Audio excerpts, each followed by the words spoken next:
Question number 1 প্ৰাচীন অসমক কেইটা ভাগত বিভক্ত কৰা হৈছে? A 2টা, B 1টা, C 5টা, D 4টা। আনচাৰ D শুদ্ধ হ'ব 4টা। প্ৰাচীন অসমক 4টা ভাগত বিভক্ত কৰা হৈছে। নৰকাসুৰে ৰাজধানী ক'ত পাতিছিল?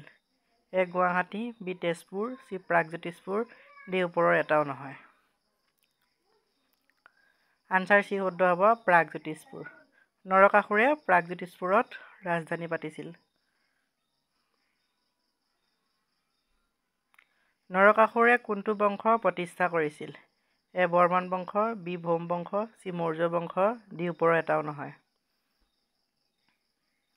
আনচাৰ B শুদ্ধ হ'ব ভৌম বংশ। নৰকাসুৰে ভৌম বংশ প্ৰতিষ্ঠা কৰিছিল।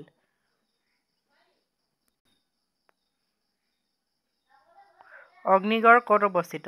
A Tezpur, B Guwahati, C Dibrugarh, D Jorhat.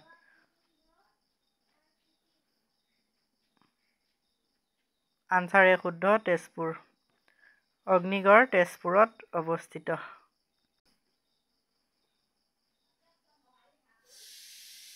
পাল বংশ প্ৰতিষ্ঠাপক কোন? A ক্ষুদ্ৰপাল, B হৰ্ষপাল, C Brahmapala, D ওপৰৰ এটাও নহয়। আনচাৰ C শুদ্ধ হ'ব ব্ৰহ্মপাল। পাল বংশৰ প্ৰতিষ্ঠাপক আছিল ব্ৰহ্মপাল। ব্ৰহ্মপালে পাল বংশ প্ৰতিষ্ঠা কৰিছিল। চুতীয়া ৰাজ্যৰ শেষজন ৰজা কোন আছিল? হৰ্ষপাল, ব্ৰহ্মপাল, নীতিপাল বা নিত্যপাল, ওপৰৰ এটাও নহয়। আনচাৰ C শুদ্ধ হ'ব নীতিপাল বা নিত্যপাল। চুতীয়া ৰাজ্যৰ শেষ ৰজাজন আছিল নীতিপাল বা নিত্যপাল। চুতীয়া ৰাজ্য কোন স্থানত স্থাপিত কৰা হৈছিল? 1234, 1189। আনচাৰ B শুদ্ধ হ'ব 1189 খ্ৰীষ্টাব্দত। 1189 খ্ৰীষ্টাব্দত চুতীয়া ৰাজ্য প্ৰতিষ্ঠা কৰা হৈছিল। সেন বংশ কোনে প্ৰতিষ্ঠা কৰিছিল? ৰামসিংহ, বিশ্বসিংহ, নীলধ্বজ, ওপৰৰ এটাও নহয়। সেন বংশ নীলধ্বজে প্ৰতিষ্ঠা কৰিছিল। নীলধ্বজ শুদ্ধ হ'ব আনচাৰ C। কোচ ৰাজ্য কেতিয়া বিভক্ত হৈছিল? 1541 খ্ৰীষ্টাব্দত, 1523 খ্ৰীষ্টাব্দত, 1581 খ্ৰীষ্টাব্দত, 1545 খ্ৰীষ্টাব্দত। আনচাৰ C শুদ্ধ হ'ব 1581 খ্ৰীষ্টাব্দত। কোচ ৰাজ্য 1581 খ্ৰীষ্টাব্দত বিভক্ত হৈছিল।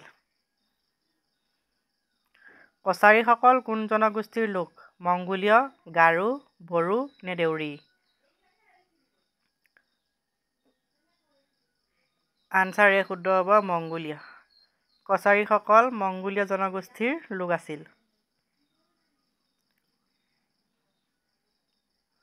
মোগলে কেইবাৰ অসম আক্ৰমণ কৰিছিল? 10 বাৰ, 12 বাৰ, 17 বাৰ নে 20 বাৰ? আনচাৰ C শুদ্ধ হ'ব 17 বাৰ। 17 বাৰ মোগলে অসম আক্ৰমণ কৰিছিল।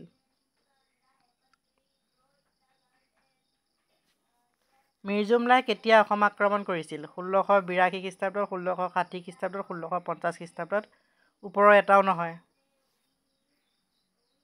আনচাৰ A শুদ্ধ হ'ব 1662 খ্ৰীষ্টাব্দত। মিৰ্জুমলাই 1662 খ্ৰীষ্টাব্দত অসম আক্ৰমণ কৰিছিল। মানে কেইবাৰ অসম আক্ৰমণ কৰিছিল? এবাৰ, দুবাৰ, 3 বাৰ নে 4 বাৰ?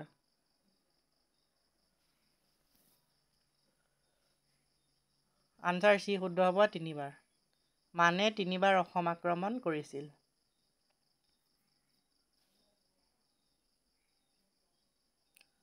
কোচ ৰজাৰ ৰাজধানী ক'ত আছিল? যোৰহাট, কোচবিহাৰ, শিৱসাগৰ, শ্বিলং।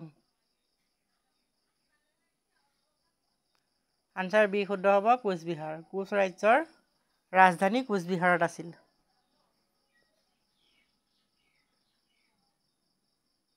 কামাখ্যা মন্দিৰ কোনজন ৰজাই নিৰ্মাণ কৰিছিল? বান ৰজা, নৰকাসুৰ, ভগদত্ত, ৰামসিংহ। আনচাৰ B শুদ্ধ হ'ব নৰকাসুৰ। নৰকাসুৰে কামাখ্যা মন্দিৰ নিৰ্মাণ কৰিছিল।